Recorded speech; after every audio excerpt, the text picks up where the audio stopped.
सबसे पहले तो मैं आपके आज़ाद न्यूज़ की माध्यम से तमाम अहले वतन को ईद उल फितर की बहुत बहुत मुबारकबाद पेश करता हूं।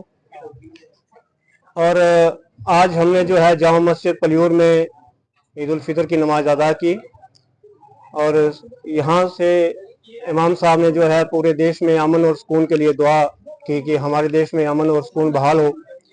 उसके साथ साथ हम एक मैसेज देना चाहते हैं कि ये जो सेंट्रल गवर्नमेंट जो है वो वक्फ बोर्ड में एक तरमीम बिल जो पेश करने जा रही है ईद के बाद, तो जैसे पूरे देश में उसके खिलाफ मुसलमानों ने अपना एहतियात दर्ज करवाया है, हम भी जो है गुज्जर कल्याण सभा चंबा की ओर से हम ये अपनी बात रखना चाहते हैं कि हम इस बिल के खिलाफ हैं, क्योंकि वक्फ की जो प्रॉपर्टी है वो मुसलमानों ने अपनी प्रॉपर्टी जो है हमारे अवाजात में अपने कब्रिस्तान के लिए, मस्जिदों के लिए, मदरसों के लिए जो है वो वक्फ करवाई है। वक्फ का मतलब है दान की है, ताकि उसके ऊपर आने वाले समय में हमारी मस्जिदें कायम रहें, हमारे कब्रिस्तान रहें, हमारे मदरसे चलें और वहाँ से जो इनकम हो, जो भी वहाँ पे जो बिजनेस पॉइंट ऑफ व्यू से जो दुकानें या इस तरह की जो प्रॉपर्टीज़ हैं वहाँ से जो इनकम आए, उससे कौम की जो बेवा हैं, जो यतीम हैं, जिस तरह के बच्चे हैं, उनकी हम मदद कर सकें।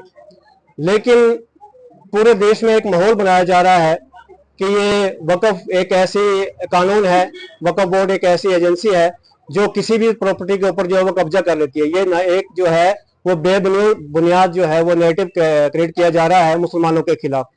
तो हम ये चाहते हैं कि जैसे वक्फ बोर्ड का पहले से कानून चला आ रहा है उसको कायम रहने दिया जाए। उसमें जो अगर सुधार की गुंजाइश होगी तो वक्फ बोर्ड जो है खुद उसमें तरमीम करेगा, उसमें अगर कुछ कमी पेशी हो तो उसको हम खुद जो है वो ठीक कर लेंगे। दूसरी बात, पूरे देश में जो है वो एक माहौल तैयार किया जा रहा है, जैसे जुमे की नमाज नहीं पढ़ने देंगे, सड़क पे नहीं पढ़ने देंगे, मस्जिद इसकी घर की छत पे मत पढ़ने देंगे। तो ये एक माहौल, ये सियासी माहौल है जो अपने देश के भाईचारे को, आपसी कानून व्यवस्था को खराब करने की कोशिश की जा रही है कुछ फिरका परस्त ताकतों की ओर से। तो हम ये उनको ये मैसेज देना चाहते हैं कि देखिए, ये देश आपसी भाईचारे का, प्यार मोहब्बत का देश है।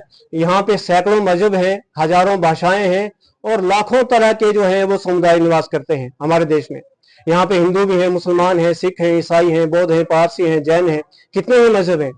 और ये गुलिस्तान इसको इसलिए कहा गया कि दुनिया के किसी भी देश में ऐसी संस्कृति, ऐसा परंपरा, ऐसे माहौल नहीं देखने को मिलता कि जहाँ पे हर मजहब का लोग अपनी मजहबी आजादी को लेकर के अपनी तरह से इबादत कर सकता है, पूजा कर सकता है, अपने धर्म को मान सकता है और कहीं भी घूम फिर सकता है और अपनी बात को रख सकता है। लेकिन ये जो तानाशाह जो हमारे देश पे कायम हो चुके हैं वो धीरे धीरे जो है एक नैरेटिव क्रिएट कर रहे हैं ताकि एक माहौल तैयार किया जाए उसको, ताकि चुनाव में उसको इस्तेमाल किया जाए।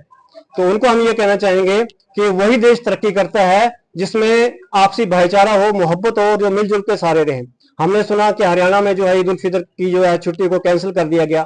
तो देखिए, अगर दिवाली में छुट्टी दी जा सकती है, होली को छुट्टी दी जा सकती है, बैसाखी को छुट्टी दी जा सकती है, तो ईद उल फितर की छुट्टी को क्यों कैंसिल किया जा रहा है? गेस्टेड को रिस्ट्रिक्टेड में कर दिया गया है। वो गेस्टेड छुट्टी होती थी हरियाणा में। हाँ, ये सारी चीजें हैं, ये एक समुदाय विशेष को खुश करने के लिए। हालांकि सोशल मीडिया पे आप देखो तो अब जो है देश के आवाम जो है, हिंदू मुसलमान सब इस चीज को समझ रहे हैं कि ये सिर्फ एक सियासी माहौल है।